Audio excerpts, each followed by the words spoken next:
Hello everyone. आज हम बात करेंगे रासायनिक अभिक्रियाओं की। ये एक केमिस्ट्री का टॉपिक है और आज हम जानेंगे कि रासायनिक अभिक्रियाएं होती क्या हैं, या फिर हम कैसे जानेंगे कि रासायनिक अभिक्रिया हो रही है। हमें कैसा पता चलेगा कि कोई भी पदार्थ है तो वहाँ पे रासायनिक अभिक्रिया हो रही है। तो हमने आसपास देखा होगा, जैसे कि गर्मियों के टाइम पे हमें ना कमरे के तापमान पे दूध को खुला छोड़ देते हैं, तो दूध में क्या परिवर्तन आते हैं। दूध थोड़ी देर बाद ज़्यादा गर्मी में फट जाता है। तो दूध का फटना एक क्या है, रासायनिक अभिक्रिया है। दूध फट रहा है तो वो लिक्विड था, और वो दूध फटने के बाद उसमें पानी अलग हो जाता है, एक सॉलिड पदार्थ हमें मिलता है। तो वो हमारा क्या हुआ, यानी कि उसकी अवस्था में परिवर्तन हो गया है। वो एक रासायनिक अभिक्रिया की वजह से हुआ है। दूसरा हम देखते हैं कि लोहे का तवा जो होता है या फिर कील होती है, उसको हम क्या होता है, मॉइस्ट इन्वायरमेंट में छोड़ देते हैं। यानी कि लोहे की कढ़ाई या तवा जिसको हम धोके जैसे रखते हैं, तो थोड़ी देर बाद देखते हैं कि उस पर भूरे कलर की एक लेयर हमें दिखाई देती है। तो वो किसकी वजह से दिखाई देती है, वो एक रासायनिक परिवर्तन होता है उसमें, उसकी वजह से, यानी कि रासायनिक अभिक्रिया हो रही है, उसकी वजह से हमें वो दिखाई देती है। ठीक है। फिर उसके बाद जैसे कि हम भोजन पकाते हैं, या फिर हम सांस लेते तो हम ऑक्सीजन लेते हैं, CO2 छोड़ते हैं। तो ये सब जो आसपास जो परिवर्तन हो रहे हैं वो सब क्या है, ये सब आपस में हमारी रासायनिक अभिक्रियाएं हैं।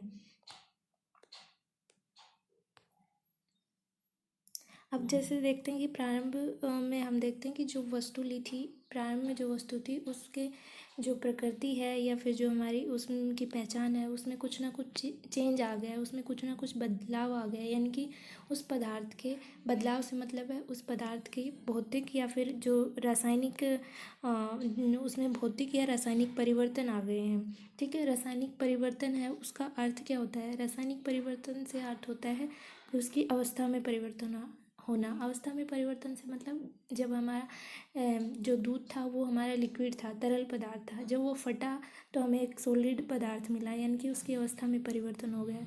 दूसरा है रंग में परिवर्तन होना, यानी कि जब लोहे की कढ़ाई है उस पर भूरे रंग की परत आ गई, यानी कि उसके रंग में परिवर्तन हो गया। तो वो क्या है, एक रासायनिक परिवर्तन है। गैस का निकलना, जैसे हम ऑक्सीजन लेते हैं, CO2 छोड़ते हैं, तो वो गैस हमारी वहाँ पे निकल रही है, तो वो भी क्या है, एक रासायनिक परिवर्तन है। तापमान में परिवर्तन, हम जब देखते हैं कि कपड़े तो सबने धोए होंगे, या फिर हम देखते हैं कि जब कपड़े धोते हैं, मम्मी कपड़े धोती है, तो हमने कभी डिटर्जेंट को लिया होगा हाथ में और उस पर पानी गिरा तो हमें गरम गरम महसूस होता है। तो वो गरम किसकी वजह से होता है, वो वहाँ पे एक रासायनिक अभिक्रिया हो रही है, और रासायनिक परिवर्तन की वजह से वहाँ पे ऐसे होता है। अब कुछ अन्य उदाहरण जानते हैं रासायनिक अभिक्रियाओं के क्या हैं, जैसे कि हमारा कोयले का दहन होना, यानी कि कार्बन प्लस जो हमारी ऑक्सीजन गैस है, जब कार्बन ऑक्सीजन गैस की प्रेजेंस में जब बर्न होता है, यानी कि उसका जब दहन होता है, तो क्या CO2 गैस हमारी बाहर निकलती है। तो ये क्या हुआ, एक रासायनिक परिवर्तन हुआ। या फिर जैसे ऑक्सीजन और हाइड्रोजन गैस हैं, ये दोनों गैसेज हैं, और ये दोनों मिलके क्या आती है, हमारा वाटर यानी कि पानी बनाती है। तो हाइड्रोजन और ऑक्सीजन दोनों गैस हैं, और जो हमारा वाटर बनता है वो लिक्विड है, यानी कि अवस्था में परिवर्तन हो रहा है। तो ये भी एक हमारा रासायनिक परिवर्तन है। तो ये जो सारे परिवर्तन हैं, इन सबको हम क्या बोलते हैं, रासायनिक अभिक्रियाएं बोलते हैं। अब जो हमारी केमिस्ट्री है उसमें रासायनिक अभिक्रियाएं हैं, उसको हम रासायनिक समीकरण से दर्शाते हैं। अब रासायनिक समीकरण लिखा कैसे जाता है, या फिर रासायनिक समीकरण का महत्व क्या है, इसको हम अगले वीडियो में जानेंगे।